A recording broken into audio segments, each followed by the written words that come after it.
Já. Bom dia! Bom dia, eu sou o professor Marcos, estamos aqui com alguns alunos, eles vão se apresentar. Eu sou o Gabriel Rodrigues do 8º B. Eu sou a Nathalie do 8º B. Eu sou Ismael do 3º A. Eu sou Vinícius do 3º A. Hoje a gente vai estar falando sobre um tema muito presente na sociedade atual. A gente vai estar falando do racismo. A gente vai estar falando do racismo estrutural, como surgiu, a opinião de cada um sobre, e a gente pegou um livro para a gente estar utilizando, que é o livro Jeremias, Pele, né?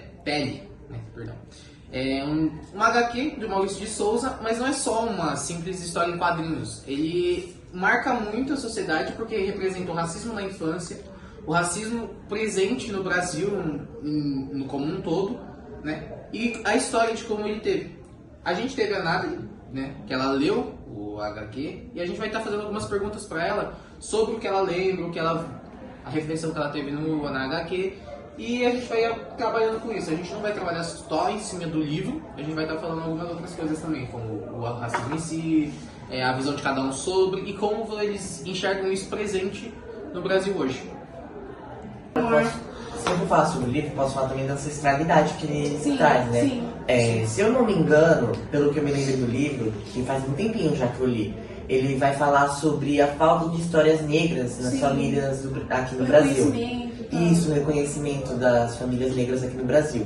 Da história delas, no caso. Não é muito presente. Não é tão presente. Tanto que isso é abordado no livro. O Jeremias, se eu não me engano, no começo do livro. Isso. Ele tá conversando com o pai dele e pedindo pro pai dele contar uma história sobre a África, a ancestralidade negra da família deles. Só que o pai dele não tem nenhuma história, na minha memória, né? Ou tem, Nath? Ele tem. Ah, é, do Deus Aranha, né? Isso. Aí deixa eu tentar lembrar. Eu acho que é só isso, eu acho que é só isso. Ele conta como a mãe dele vivia no passado, ela sofria racismo também. Os pais dela eram muito fechados com ela. Isso. Isso é verdade. Mais alguma coisa, Nathalie, para acrescentar? Mais nada pra acrescentar. Nem eu. E você? Eu, por minha parte, eu não li o livro, mas deu uma curiosidade sobre o que você achou do livro.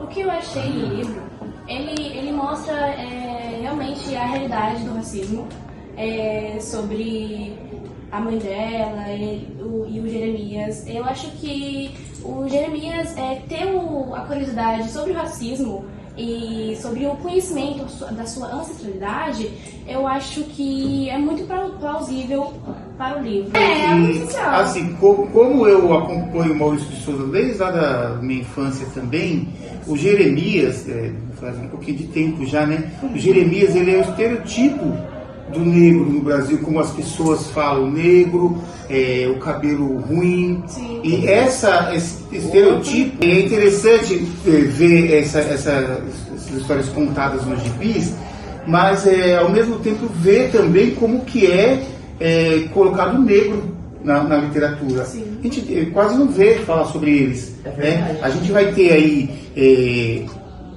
negros famosos, lá, principalmente na época da escravidão também não vamos ter, né? Mas será que ainda não? Será que não existe o racismo no Brasil? Voltando nessa parte que você falou, de negros famosos mesmo de antigamente, tem muitos escritores negros que são embranquiçados só para passar de frente. A obra é muito boa, não tem como um negro ter feito ela. Exatamente. Machado de Assis é um exemplo. É um exemplo, isso. Tem qualquer foto que você procurar de Machado de Assis, pintura, ele tá branco. Sim. Pode ser foto, ele tá branco. Sim. Nunca vão deixar ele na cara tapa de ser ele. Sendo um negro, não vão colocar. Sim. Não colocavam, no caso. Hoje todo mundo já é. Eu também acho. É um conhecimento geral, mas não tão conhecido. Sim. Padrão europeu. É triste. Sim. Exatamente. Na minha opinião, eu tenho um exemplo como o quadro de Jesus, que ele é visto como branco. Eu acho que as pessoas pintarem ele como preto, a visualização das pessoas... Uma teoria de Da Vinci. Tem a teoria de Da Vinci. Isso. Pesquisa científica. Sobre esse negócio aí do Jesus preto ou branco, a gente tem que entender assim, né? Porque o cristianismo é na Europa, né? Sim. Mas quando a gente nasce na Europa, né? Mas quando a gente vai pegar aí a história, a história bíblica mesmo, né? Quando Jesus nasce, ele vai se esconder aonde? Porque Herodes persegue. No estado. Não, Nasce lá. ele desce para Para a África, tá, gente? Vai esconder. Agora imagina aí, um branquinho vai se esconder numa África negra.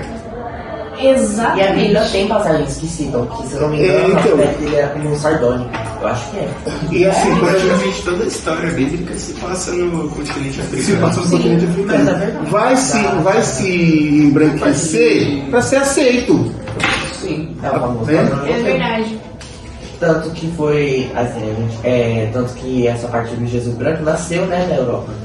Nossa, deixa eu ver. Veja lá, a imagem, essa imagem que a gente conhece de Jesus, ele branco, cabelo longo, cabelo bem cuidado, não sei o que, veja lá.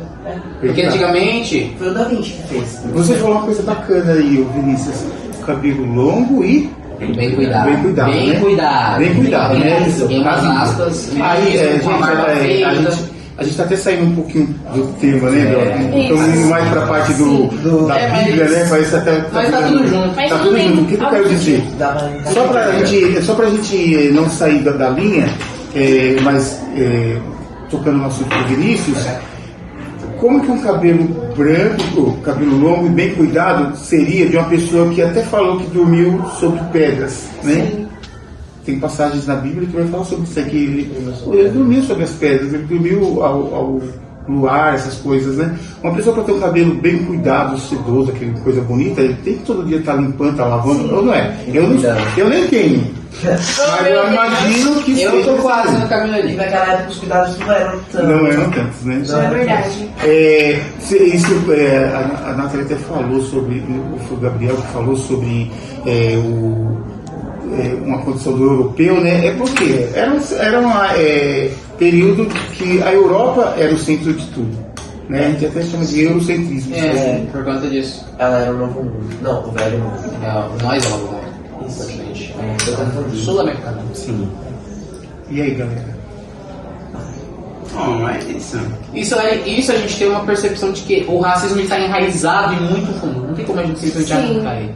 Se a gente vê, tá desde a época da Bíblia. Eles alteraram, eles traduziram tanto ela que tipo, o que a gente lê hoje, a gente lê e a gente tem a fé. Beleza, a pessoa tem a fé. Mas a gente não sabe, não é questão da procedência, a gente não sabe com qual idealismo eles traduziram aquilo lá. Sim. Se foi só para esconder o fato de que Jesus pode ser o livro ou não, como não é comprovado, a gente não pode afirmar isso, porque seria passa que eu não imagino muito. Eu vou mais além, né? Porque quando a gente quer retratar o Jesus da Bíblia como um homem carnal, fica essa pragmática se ele era branco ou negro. Para que isso? Sim. O racismo já começa aí, para que isso? E outra, daí quando eu falo que eu vou mais além, pelo que eu conheço da Bíblia não é pouco, Jesus é o quê? É o Filho de Deus. Os filhos de Deus, as primeiras expressões de Deus foram anjos. Jesus é um anjo. E anjos têm sexo? Não. Fica uma incógnita, vamos dizer assim, uma incógnita. Isso, fica uma incógnita. Fica incógnita, tá? Anjos não tem nem forma humana. Isso, exato. Né? Quando você pega a Trindade, 3 em 1 lá, tem uma hora que ele é um pombo, né? O Espírito Santo que... Sim, tem hora que ele é uma chama, tem hora que ele é uma chama não. É representativo. Essa a questão da tradução da Bíblia. A Bíblia foi traduzida para várias línguas e algumas coisas são diferentes, uma tradução diferente de outra tradução, o significado das palavras também. Então eu penso demais, porque por eu não ser cristão, tá, gente? Eu leio a Bíblia também e às vezes eu reflito, mas e essa questão, como seria, por exemplo, será que realmente existiu Adão e Eva? E se existiu Adão e Eva, se a gente pegar lá os primeiros textos da Bíblia, né, os primeiros textos da Bíblia na tradução do Ferreira de Almeida, traduções do Mundo da Testemunha de Jeová também, vai falar o mapa exatamente de onde que geralmente era o Jardim do Éden. E não era na Europa. Você pegar o Rio Tigre, Rio Tigre e Rio Eufrates, fica ali um lado separado da Europa, onde brancos. Falando da parte do continente, pelo que dizem, pelos estudos, ele não fica exatamente na Europa. Ele fica entre a fronteira da Europa e a África, numa parte. Sim. Quando eu falo fica ali no meio, nossa, eu tô confuso. Então, tipo, a parte aqui é aqui, fica tipo no meio assim, escondido. Quando eu falo na Bíblia, na criação, né, que a Bíblia cita os rios, né? Rio Eufrates e Rio. Negros não foram reconhecidos. Não foram. Muitos. Vocês devem saber alguns. Eu Machado de Assis, Machado de Assis foi um dos mais fortes, né? Foi o mais famoso deles, né? Luiz Gama. Luiz Gama. Gandhi. Ainda era dele. Gente, eu não conheço ninguém. É um filósofo. Então, daí a gente vai ter aí também, como eu perguntei para vocês ainda agora, sobre nomes famosos. Alguns falaram lá da Ramos, né? A Isa. Então, no Brasil a gente vai ter muitos que lutaram aí, tá, gente, pelas causas antirracistas, né? Principalmente década de 60, 70, que teve o poder negro, né? Aí a gente vai ver eles tirando como exemplo os americanos, né, que lutaram também. Martin Luther King, Rosa Parks, aquele outro Malcolm X, os Panteras Negras. Todos esses aí, eles vão servir de exemplo para os nossos... Qual foi o nome daquele cara que deu o Nobel da Paz mesmo? Mandela? Nelson Mandela. Quando você fala assim, luta contra o racismo, escravidão, esses negócios, tudo que remete a isso daí, a cara tapa que vem é o Nelson Mandela. Sim. Não é à toa que ele ganhou o Nobel da Paz por conta disso. Porque lutaram pelos direitos dele e de todos os negros que confiaram nele para estar representando. Era um momento, ele ficou preso durante muito tempo, né? Para quem não sabe, ele ficou preso aí 27 anos. E quando ele sai como presidente, né? E aí, é uma luta contra um apartheid, né? Onde negros eram do lado da rua e brancos eram do outro, né? Sendo que os negros eram a maioria, né? Os brancos eles estão ali como colonizadores, né? Como minoria colonizadores. Vai ser de exemplo para toda a África também, né? Porque quando a gente pega a África do Sul, é um país, a gente está relatando aí sobre Nelson Mandela, eu vou citar, mas ele vai representar, para mim, na minha opinião, vai representar a África toda. Com certeza. Sem sombra de dúvida. As ideias foram embora. Pode finalizar, gente, que vai ficar tranquilo. Já deu até a hora. Ainda não. Eu gostei dessa pessoa. Eu estou me sentindo bom, obrigado. Eu não. Então, como sobre o Gilberto Freire, tá, gente? Sobre o Gilberto Freire, ele vai falar em Casa Verde de Senzala, e isso se remete aos dias de hoje, né? Porque ele escreveu lá em 1930, que não serve para hoje, quase 100 anos depois, serve também. Quem vai servir? Vou dar um exemplo de, por exemplo, uma diarista, tá? Quando ela vai trabalhar nesses prédios, principalmente, nesses residenciais, elas não entram pela ala social, pela porta social, pela ala social, elas vão entrar pela porta de serviço. Porque lá... Ele é bandeira de fajuto ou a escadinha. Porque lá atrás, o negro que trabalhava na casa grande, ele não ficava dentro da casa lá, né, à vontade não. O lugar do negro era dentro da cozinha lá.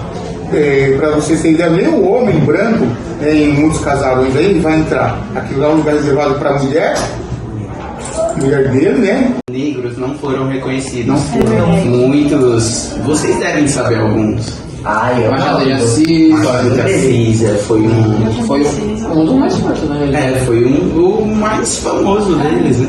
Luiz Gama. Luiz Gama. Gandhi. Ainda era dele.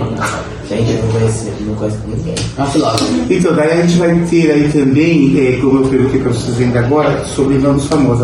Alguns falaram lá da Ramos, né? A Isa. Então, no Brasil a gente vai ter muitos que lutaram aí, tá, gente, pelas causas antirracistas, né? Principalmente década de 60, 70, que teve o poder negro, né? Aí a gente vai ver eles tirando como exemplo os americanos, né, que lutaram também. Martin Luther King, Rosa Parks, aquele outro Malcolm X, os Panteras Negras, todos esses aí, eles vão servir de exemplo para os nossos... Qual foi o nome daquele cara que ganhou o Nobel da Paz mesmo? O Mandela? O Mandela. Nelson Mandela. Quando você fala assim, luta contra o racismo, escravidão, esse negócio, tudo que remete a isso daí, a cara tapa que vem é o Nelson Mandela. Sim. Não é à toa que ele ganhou o Nobel da Paz por conta disso. Porque lutar pelos direitos dele e de todos os negros que, tipo, confiaram nele pra estar representando. O cara ele ficou preso durante muito tempo, né? Pra quem não sabe, ele ficou preso aí 27 anos. E quando ele sai como presidente, né? E aí, assim, é uma luta contra um apartheid, né? Onde negros eram do lado da rua e brancos eram do outro, né? Sendo que os negros eram a maioria, né? Os brancos eles estão ali como colonizadores, né? Uma minoria colonizadores. Vai ser de exemplo, vai ter de exemplo para toda a África também, né? Porque quando a gente pega a África do Sul, é um país, a gente está relatando aí sobre Nelson Mandela, eu vou citar, mas ele vai representar, para mim, na minha opinião, vai representar a África toda. Com certeza.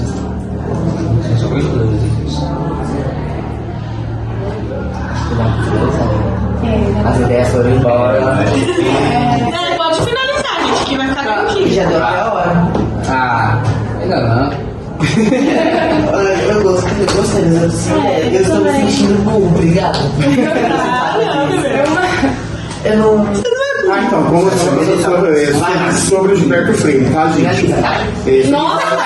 Sobre o Gilberto Freire, ele vai falar lá em Casa Verde Central, e isso se remete aos dias de hoje, né? Porque ele escreveu lá em 1930, que não serve para hoje, quase 100 anos depois, serve também. Vou dar um exemplo de, por exemplo, uma diarista, tá?